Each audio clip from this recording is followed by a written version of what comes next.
daya pisan kerniung.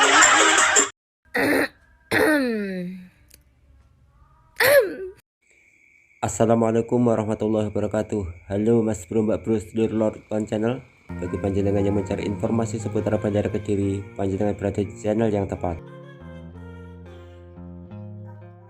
Manusia pada dasarnya adalah makhluk sosial. Artinya sesama manusia akan saling membutuhkan satu sama lain. Dalam kehidupan sehari-hari pastikan ada hal-hal yang tidak bisa dicapai secara individualis, tapi mudah didapat dengan saling interaksi timbal balik. Selain itu, sebagian besar orang akan mudah tertarik dengan keramaian, dan bagi panjenengan yang punya naluri usaha dan bisa membaca peluang usaha, hadirnya Bandara Kediri ini adalah momen di mana ramai orang, di situ ada sumber uang. Video kali ini Lord One akan membahas potensi-potensi bisnis yang worth it dijalankan dan potensi cuan, bahkan menjadikan panjenengan sultan dadakan. Desa-desa sekitar calon Bandara Toho Kediri, semisal Desa Tarokan, Bulusari, Grogol, Jatirejo, dan Kalipang, adalah desa-desa yang lokasinya sangat dekat dengan bandara. Bahkan di desa-desa tersebutlah Bandara Toho ini berada. Tentunya ini adalah potensi besar yang harus dibaca oleh warga sekitar, terutama yang rumah dan tanahnya telah tergusur proyek Bandara Kediri ini. Jika sesuai dengan yang direncanakan, Bandara Toho Kediri ini ke depan adalah sebuah bandara internasional. Maka bila ini terwujud, bisa dipastikan bandara ini akan jadi ramai dan pesat lalu lalang hilir mudik penumpang dari dan ke berbagai tujuan. Akan ada waktu 24 jam non-stop manusia terkumpul dalam satu area. Tiap harinya akan ada ribuan penumpang yang take off maupun landing di bandara ini. Sudah bisa dipastikan ribuan penumpang ini membutuhkan banyak hal begitu sampai di bandara ini. Seperti wajarnya sebuah bandara, untuk mengakomodasi kebutuhan ribuan orang yang datang dan pergi melalui bandara, tentu saja akan ada banyak pekerjaan dan pekerja yang melayani mereka. Misalkan petugas administrasi, cleaning service, para pegawai maskapai yang membuka agen loketnya di tempat ini, juga termasuk yang mengurusi kargo, teknisi pesawat, para penjemput, para driver online, security, dan lain-lain. Intinya ribuan orang yang datang dan pergi nanti juga akan dilayani oleh ribuan orang juga, yang menjadikan sebuah bandara tempat ramai oleh orang-orang dengan berbagai keperluan.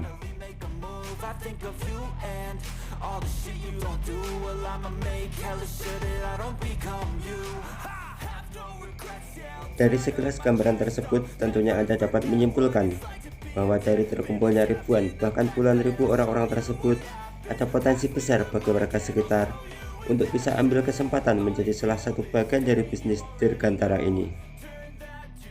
Secara garis besar, ada dua hal pokok yang bisa kita pilih. Pertama, bekerja di dalam sistem dan lingkup kerja bandara, atau pilihan kedua, kita bisa menyediakan atau mengakomodasi kebutuhan pekerja yang bekerja di bandara. Andai kita memilih jadi bagian dari pekerja, kita juga harus tahu kira-kira pekerjaan apa sih yang ada atau dibutuhkan oleh sebuah sistem bandara, kompetensi apa yang dibutuhkan agar diterima kerja di bandara. Semua ini akan Lord One bahas di video yang berikutnya atau part 2 nya. Jadi buat Anda para pemuda harapan bangsa serta orang tua dan si dia, silahkan subscribe channel ini serta klik lonceng notifikasinya biar gak ketinggalan info-info yang Lord One hadirkan. Minimalkan Anda para kaum milenial dan masa produktif ini tahu kira-kira ke depan mau jadi apa gitu. Jadi bukan cuma bisanya begini. Tarik mang. Yuk, yuk, yuk, yuk, yuk, yuk, yuk.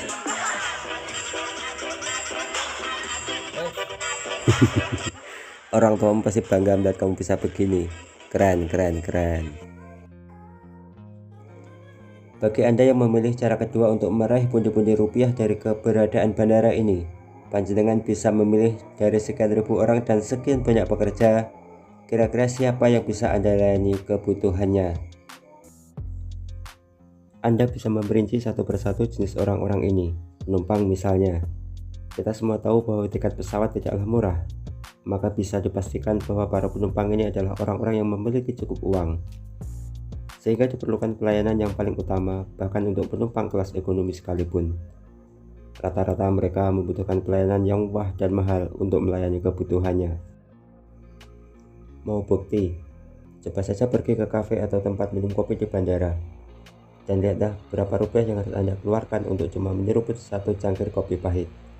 Lord Tuan jamin Anda pasti menyesal telah meminumnya. Bila Anda menyasar golongan ini untuk ladang pundi-pundi rupiah Anda harus siapkan fasilitas yang aduhai dan berkelas tentunya. Jika Anda di bidang kuliner, pastikan standarnya tinggi, kelas-kelas restoran dengan berbagai menu dan cita rasa yang istimewa. Bila Anda ingin di bidang ini, perlu modal yang cukup tebal, tapi jangan khawatir, calon konsumen Anda adalah mereka yang berkantong tebal, yang sanggup membayar harga yang mahal. Jadi modal yang besar bisa menghasilkan untung yang besar, tapi bila rugi juga bikin ngeri. Usaha berikutnya yang cepat bikin cuan adalah membuat rumah kos. Karena golongan pegawai bandara ini pun terdiri dari beberapa lapisan sesuai struktur kerja mereka. Demikian juga dengan gaji atau pendapatan mereka. Seorang manajer atau seorang kepala bagian tentunya punya pendapatan yang sangat besar. Jadi kemungkinannya mereka lebih memilih untuk membeli rumah atau perumahan di sekitar bandara. Sementara bagi pegawai pada struktur bawah, mereka akan lebih memilih untuk kontrak rumah atau kos. Orang-orang ini akan lebih memilih mencari tempat-tempat kos atau kontrak rumah yang jaraknya cukup dekat dengan bandara. Nah, desa-desa di sekitar bandara Kediri ini, Tarokan, Grogol, Bulusari, dan Jatirejo sangat prospektif bagi para pegawai bandara untuk mencari tempat kos atau kontrakan. Karena jaraknya yang cukup dekat dengan bandara, maka membuat rumah kos atau kontrakan adalah bisnis yang menjanjikan. Panjenengan bisa membuka berbagai tipe kamar kos yang sesuai dengan budget anggaran atau sasaran calon penghuni kosan Anda. Banyak model yang bisa Anda adopsi dan terapkan di kamar kosan Anda. Mulai dari kamar kos ukuran besar yang bisa dipakai bersama, bisa pula kamar kos yang dengan kamar mandi di dalam yang berfasilitas AC, disediakan kasur, almari, televisi, dan lain-lain. Termasuk pula satu paket dalam marketingnya, ketersediaan lahan parkir dan keamanan. Perlu juga diperhatikan kenyamanan dan kebersihannya. Semakin lengkap fasilitas yang Anda tawarkan, tentunya akan makin meningkat pula harga sewa bulanan yang Anda terima. Ini bisa jadi passive income yang produktif dan berkelanjutan, karena tempat tinggal adalah salah satu kebutuhan primer manusia. Jadi, bagi panjenengan yang punya modal dan niat bisnis rumah kontrakan dan kos, usaha ini bisa segera dimulai daripada uangnya nganggur dimakan rayap. Mumpung juga yang punya rumah kosan ini belum banyak, jadi rivalitasnya belum begitu ketat. Monggo dipun cekat mawon kendaraanipun iki nggih. Berikutnya, usaha yang bikin cuan cepat adalah bikin warung makan. Kenapa? Selain makanan dan minuman adalah kebutuhan hidup utama atau primer manusia, lokasi sekitar bandara adalah lokasi yang pasti nanti ramai. Setelah banyak tempat kos di desa Anda, secara otomatis akan makin banyak orang yang tinggal di situ. Kita asumsikan rata-rata penghuni kos adalah para pekerja yang datang dari berbagai kota, dan kebanyakan waktu mereka banyak tersita di pekerjaannya. Dengan berbagai alasan, entah capek, entah ribet, entah malas, entah praktis. Rata-rata pekerja luar kota ini lebih memilih untuk beli makan minumnya daripada harus masak sendiri. Nah, peluang ini seharusnya menjadi potensi bisnis yang harus segera ditangkap dan dieksekusi oleh warga.